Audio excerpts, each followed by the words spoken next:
Warning, the following broadcast, starring two of the 5 more uneducated members of the mediocre chart racing pop rock band Massive Wagons, may contain swearing. We apologise if it causes offence. All opinions are our own. We are on, and we are going. We're on, but are we raring to go? As raring as I ever get. Sorry, my microphone's fallen down. Because this week's Triggered podcast is brought to you by Endure Health and Fitness at Carnforth. Oh, yeah. Yeah. And that's Endure Health and Fitness, Carnforth. It's a great little gym. It's a great gym. We've all frequented it, albeit briefly. It's great. It's run by wonderful people, John and Jackie. John and Jackie, yeah, they're proper nice people. Yeah. In all seriousness, no, they have done. They did sort me, and to be honest, anyone out with a bit of gym time, with a great gym membership. So if you're in Carnforth or in the surrounding area, if you're feeling a bit flabby. Yeah, well, you fancy shedding a few pounds, get down to Endure Health and Fitness, Carnforth. Is it on? What's the name of the road? Is it top of your hall? New Street, Carnforth. New street, new body. Yeah, I know what's going to happen, right? He's going to watch this, and I absolutely guarantee about an hour after this has gone out, my phone will go. It'll just say, "You absolute bastard." In all seriousness, though, it does own a gym, and it's a great gym. It is. Great bloke. Yeah, it's wonderful. Get yourself down there. Do yourself a favour. Be a liquor server. Right, this is the... That was an advert off local radio years ago. It was a booze shop called Liquor Save. Liquor Save? Liquor Save, yeah. Do yourself a favour, be a liquor saver. Do you not remember that? Liquor Save? Liquor. Like liquor? Yeah, I know. Yeah, I'm aware. Come on, you're at liquor, don't you? It's a bloody... That's an awful advert, isn't it? That is terrible. Yeah. Isn't it funny how the things that stick in your head? Yeah, I've never heard that one. I know. If your car's at a bump, go get the called County Coach Builders of Barrow, 0861 6925. There's going to be people down south going, what the fuck is this? County Coach Builders of Barrow. There you go. Anyway, local radio, I'm sure you've all got one of those adverts rolling around in your head. But yeah, we are Triggered Podcast. Yep, here we go. Here we are again, look. We're here, and half raring to go.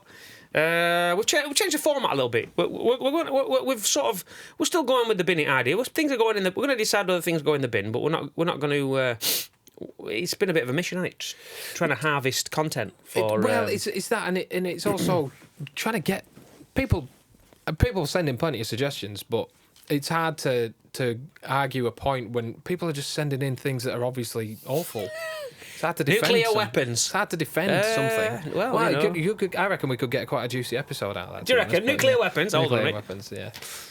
But I'll write it down. Nuclear weapons. I think I've just fucked my notes. I think so. What we're going to do, and we kind of slipped into doing it this way anyway, organically, is more rapid fire gripes and spark a bit of conversation. We can give our piece on it and.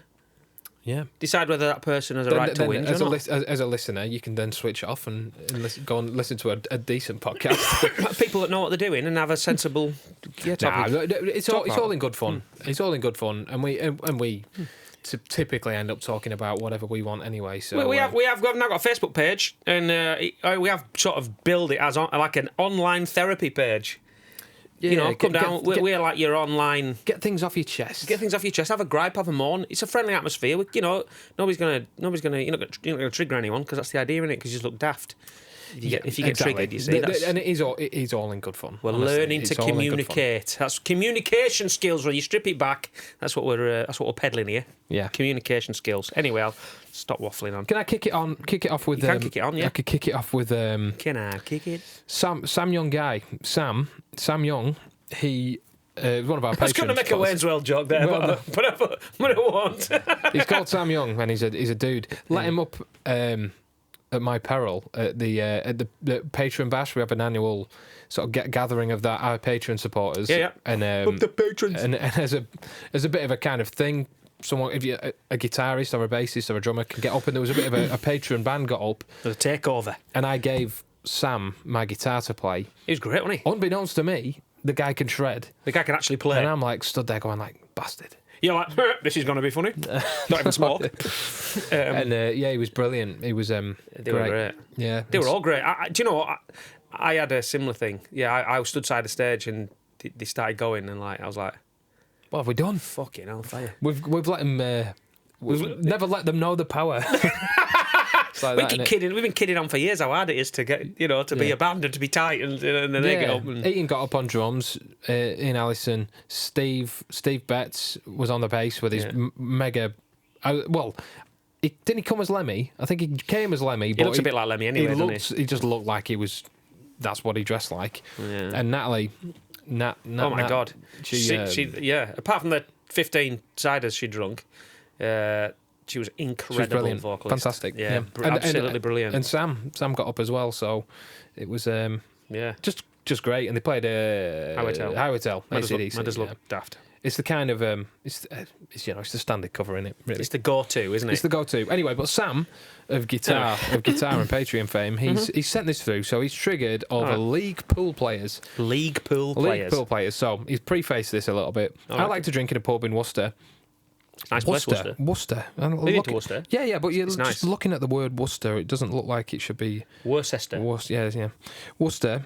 It has a pool team that are part of some kind of pub league, and they are the most smug, pretentious clique of wankers about. There's quite a lot of swearing in this one. I know quite a few smug wankers, so I mean that's a pretty bold statement there. Right, so he makes point number one. Mm-hmm. Okay, they never let anyone else near the table. Now this, I mean, really, whether they're a pool league or not, I've noticed this, and it does get on my tits as well. Well, they play in a pub, and there's it's a pub, and there's one table, and when they're in there practicing, they're in there fucking practicing. Is that what they're saying? The group of anywhere between 8 and 12 of them linger around the pool table and leave a row of 50-pence pieces on the table, half a metre long, so that no other person, that's not what he said, so that no other person can put the money down and get in the queue. Yeah. So that in itself is kind of a bit of a faux pas, isn't it, really? I've seen them rack up a game and leave the balls set on the table and go outside for a fag for 10 minutes. Oh, my God. That's not good. That's pretentious, isn't it? That's well, to be honest, that's whether they're a That's pool... a ball stealing thing, that, isn't it? You've got to... Yeah. That's I'd take the 50p's, to be honest, and go and buy a round. go and buy a round of lemonades for them. For the pool table team. Yeah. 12 baby shams, please. Whether they're a league pool team or not, that's bad form in my book. That's crap. That's awful. Yeah, they're shitty human beings, really, that, isn't it? Point number 2. You can never just go into a pub for a game of pool with one or two of your mates, as they're always insisting on playing the winner. Like the winner stays on type thing. Oh my God! Yeah, and if you refuse their request, they just linger around you, looking over your shoulder and making you uncomfortable until the game's over. It just ruins the experience and makes it not worth the hassle. They sound like a right bunch of tosspots. What pub is it? Does he say what pub it is? It doesn't say. No, he just says. We should out these people. It's a pub in Worcester, so I mean that doesn't. I imagine there's a fair few pubs in Worcester. Yeah, I don't know if it's a pool. To me, I don't know if. I mean, I don't know if it's a. Now, what we're talking about here? I mean, we're talking about all pool leagues. I mean, I used to. I don't know. There's the Legion at Carnforth, and they have like a snooker room, don't they? They've got a few tables, haven't they? A few tables in there, and that was always like, oh, we can't go in there. Oh, we can't play on that table at such a time. There was always a few stingy rules, or if you were playing and then one of the team come in, you had to give up. You had to stop. Or they took precedent over. I don't know, but I remember there being a bit of a.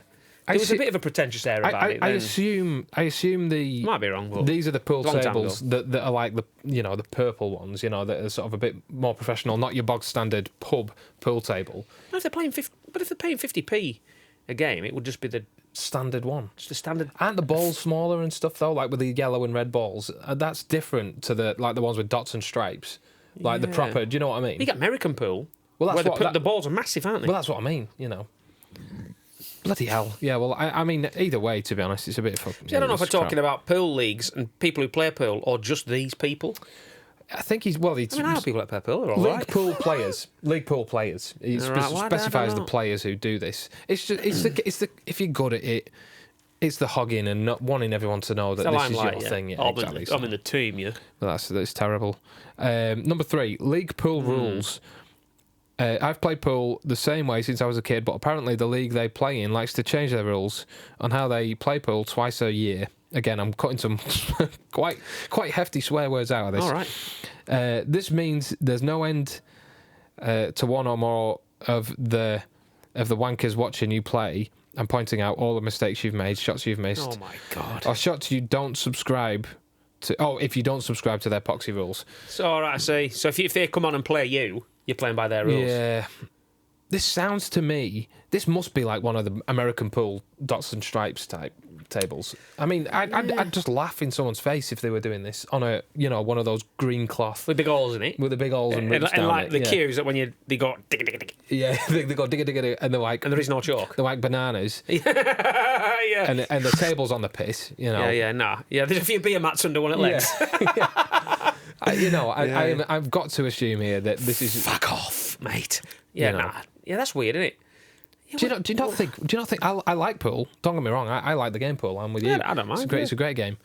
But do you not think that there's the gap between pool and snooker is an absolute The golf. chasm?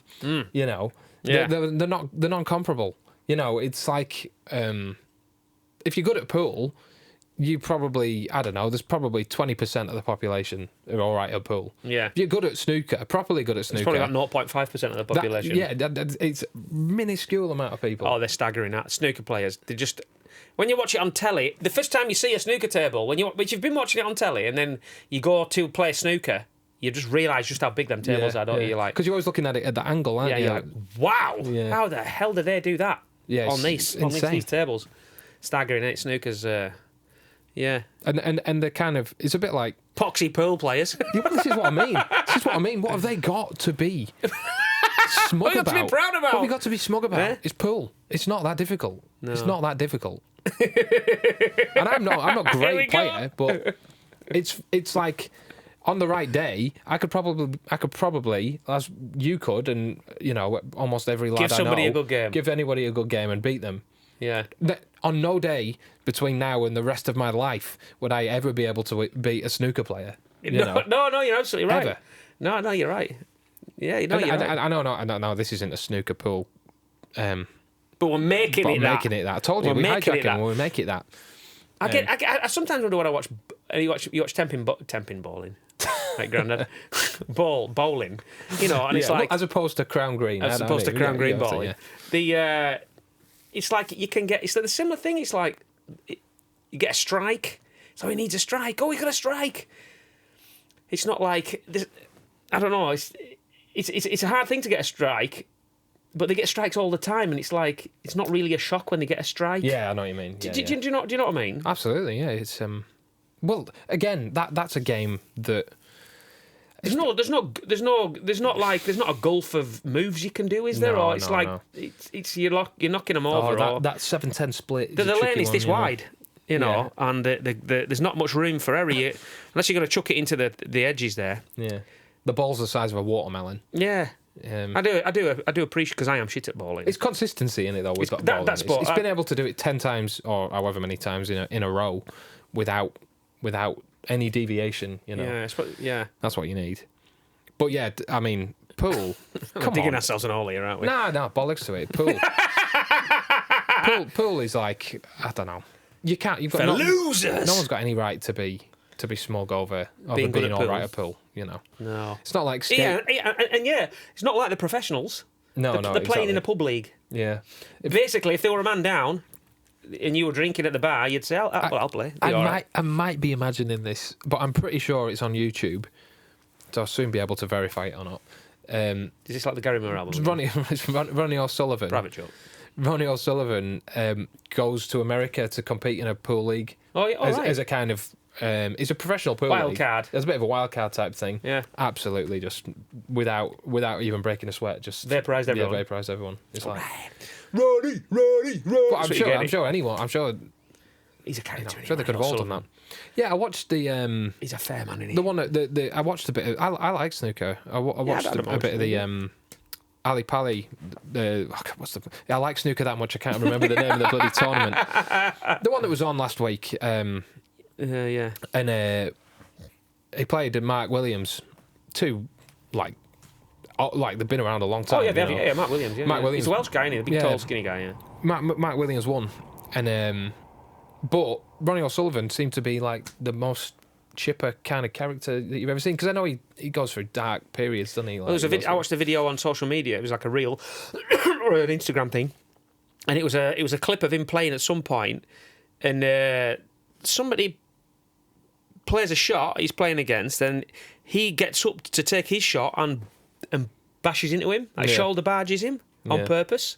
Yeah. Or he does it on his way back to his seat. He bashes into him, and it's just like, and then the guy's just laughing, going, "What are you?" And everything going, "Oh well, Ronnie, there his behaviour is," and all this, and he's like sat there like this, just fucking staring. You know? It's clearly with a cloud over his head. You know, snooker's not the place you'd like shoulder barge your opponent out of the way, is it? On purpose, you know. No, but you know that guy's Well, I mean that to be honest is not. It's not good. That's pretty inexcusable behaviour. That really, you shouldn't do that. Who's the other one? Hurricane Higgins, wasn't he? He was a maniac as well. Well, he was just liked to drink, didn't he? You know? Talking about snooker. But yeah, absolutely not. But they were like rock stars, weren't they? Yeah. Back in the the 70s and that, and it was massive, wasn't it? Yeah. I love snooker. I think it's a great game. And just the absolute respect I have for people that can thinking. It's like chess, isn't it? It's a similar game to chess, I suppose, isn't it? Yeah, but more difficult. Is it more difficult than chess? Well, we're entering a debate. Is it more difficult than chess? Well, I had this. Well, it wasn't a very long debate. Don't think our house is like this. But with Nicola, my missus, because snooker was on, and so she's going like, "What the hell are you watching this for?" And I'm like, "You don't appreciate what these people are doing. It's unbelievable." But anyway, she was saying like, you know, and I can't remember which player it was, but he's a portly chap. I do know who it was, but I'm not going to say it. It was Sean Murphy. and she was like, "Well, is it a sport? You know?" And I'm like, "It's physical. It's a physical. The body is the you know, the instrument of making the balls move. You know, it's a sport. Yeah. It's not all about peak physical performance. It's about using. It's because you have to use it. Yeah, do you hit the ball hard? It's soft. It's about care. It's about care, exactly. Isn't it? You know, and you know, you're It's like saying golf isn't a sport because you know. Or darts. Plenty of fat golfers, isn't there? You know, it's a level playing field. Everyone's got to hit the same balls with a cue, and you know, it's like either if you want to make your. Is it in the Olympics, snooker? No, I don't think so. Is it not? Should be. The petition starts now. It absolutely should be. It should, yeah. Aye, but I can't remember what my point was going to be. But she was basically saying, "Is it? You know, it's a bit of a joke of a sport, really." And I'm like, "You know nothing. You know, that knows nout, woman. That knows nout. Oh, nout, woman." I wouldn't say that because she'd probably hit me. Yeah. But yeah, I mean, I think. The kind of learning curve and the threshold of how good you have to be to even be amongst the top 1% of people in the world. The commitment to practicing. Oh, it's just from an early age. Yeah. Is hours and hours and hours every 10 hours a day, isn't it? It's like playing the guitar. It's like anything. You want to get to the top of your game, you just practice relentlessly, don't you? And the pressure as well. You know, it's that's what I imagine is the hardest thing about being a professional snooker player. Based on my absolute no knowledge of being a professional snooker player, is that well, we're going to talk about it. You're there on your own, aren't you? You're like you're under the spotlight, aren't you? Yeah. The microscope, yeah. Yeah. Yeah, and it's only you. And the slightest mess can, you know, the slightest miss rather can change things. It's a lot of pressure. A lot of pressure. Through the game. And it is a lot of mental stuff going on. I remember that there's a great we've got into some here, haven't we? On about snooker. I think it's Peter Ebdon, famously slow player. Was he the Count? Yeah, he looks. Well, was that the Count? He looked a bit like Dracula, didn't he? Was that Peter Ebdon? Yeah, bald guy. That's in Peter, isn't it? I was getting him and Willie Thorne a bit mixed up. He's like very slow, and obviously Ronnie OSullivan's the entire opposite. You know, he whizzes round. He's using both hands, ambidextrous, whatever. And I think Ronnie OSullivan's convincingly winning this. I can't remember the scores or whatever. He's a few games ahead. It's looking like he's going to win. And Peter Ebdon's deliberately making a frame last forever. And you could see Ronnie OSullivan sat there and he's like agitated and scratching and rocking. And working, innit? And it worked. Peter Ebdon ends up winning. Did he end up winning? Yeah, he ended up winning. Yeah, sure. Psychology, you see. And I think Ronnie OSullivan's he's getting up and he's like walking around and, you know, it's getting to him. It's working. It's like boxing. It's like anything. Boxing, half the battle's won. And the weigh-ins, isn't it, when you get inside someone else's head. Yeah. You know. Yeah, racing, driving, it's all psychology. It's a huge part of sport, isn't it? Yeah. And that's on. I'm going to cover that on next week's podcast.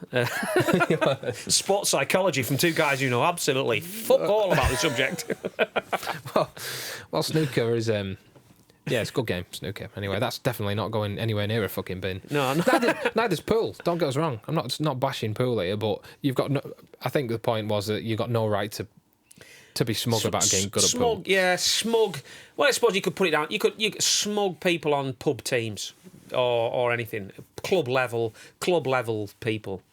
Yeah, you get them in the bin. Yeah, goes for darts teams, Sunday league football teams. But I mean, pool balls. Not all the same, just smug people. The balls are pretty big, making it easier. The balls.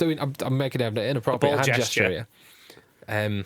The balls are pretty big. The pockets are like fucking goalposts in those. The big American pool tables. American pool yeah, tables. they are, aren't they? Huge, aren't they? The cues are like huge, like aren't bloody they? table legs. It's like, come on, you're just making it as easy as it could possibly be. Yeah, fucking right. Good game, though. It's a good game. It's a good game. It's a good guy, good guy, But good guy. yeah, those tossers who hog the table for Get no 'em other reason other than Get him in. get them in. They're going in the bin. In the bin you go. Get in there. You slaves. Well done. That's a good one, that. I quite Yeah, enjoyed well done, that. Sam Young guy. But I've been harvesting a little bit of content from Facebook here. We've got our new Facebook page, and we've got a few whinges and whiners on. We'll go through a few. We've got a few minutes Go left, on haven't we? then, go on We've got Steve. This is quite funny. This will be something you'll want to talk about. Stephen Wolf, for old mate Stephen.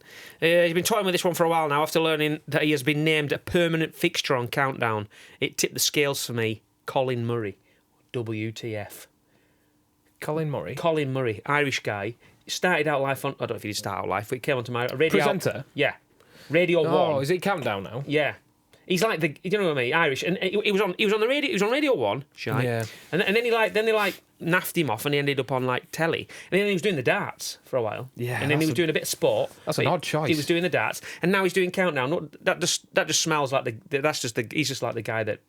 He's just like gets shipped around. Who can we put on? Yeah. Who's not much good at it, but we'll get him in. Colin Murray. But why? What a strange guy to get on. I imagine I like a bit of Countdown as well. You know? I know. Snooker, Countdown. I know you do. You know? Why do you like Countdown? Well, yeah, carry on. It's Colin Murray, isn't it? Colin Murray, Obviously, yeah. you're a big Colin Murray fan. Well, it was never the same since Whiteley.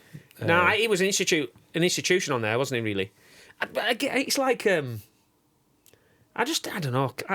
I don't know. Yeah, I suppose you can. I suppose you could look at it like the guy died. I mean, what else can they do? They can't take the program off telly. It's like when Bon Scott died, wasn't it?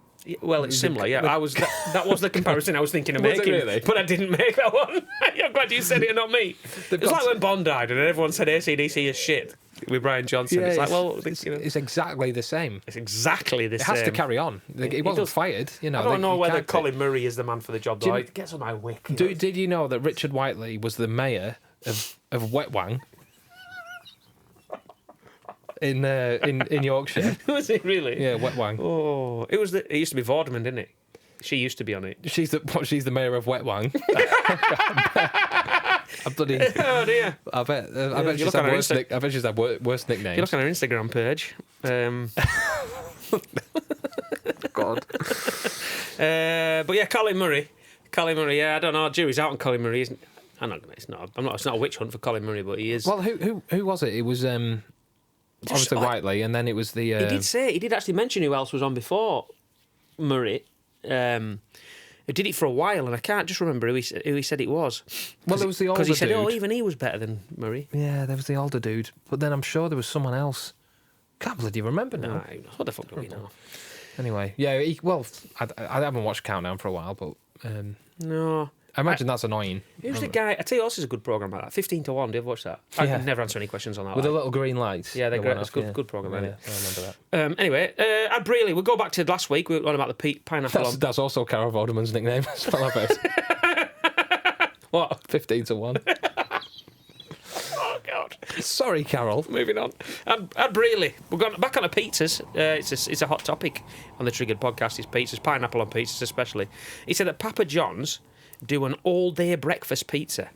Tomato sauce, beans, mozzarella, sausage, bacon, mushrooms, and hash browns on a pizza. What do you reckon? I reckon I would just scrape it all off the pizza and then eat Eat the pizza. Eat and, the and base. then eat. No, I'll just eat the food. Get rid of the base. It would almost be like you've served a breakfast. Why have you served me a full English on a plate of pizza? Yeah, that's what it sounds like. Yeah, I think it sounds alright. I'd give it a go. I'd give it a go, but I'm taking it. They've like had it and not liked it, or just on principle they don't. Yeah. He says it's delicious.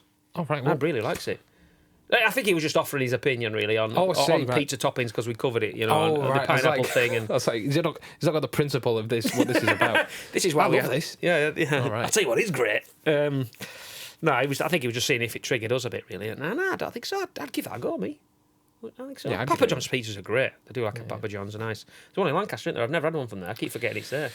Yeah, well, you're spotted for choice for pizza, aren't you? Well, they're about 40 quid each. Yeah, and that. I wasn't going to say that, but all right. Oh, fuck them. I can't fucking afford them anyway. We're all mate. Right.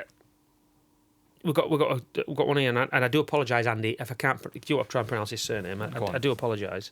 Where are we at? Andy Miskeel. Miskeel. Andy, don't be annoyed if that's wrong. I do apologise. What triggers me?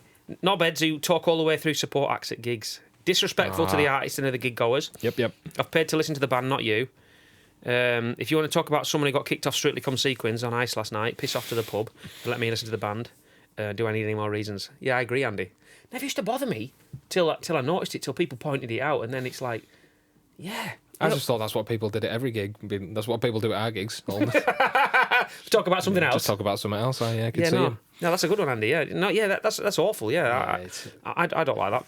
Yeah, you got to watch a band. It depends where it is. I mean, when we were a band in a pub on a Friday, Saturday night where it's a very, very different. You are purely there in the corner, and it's a free gig.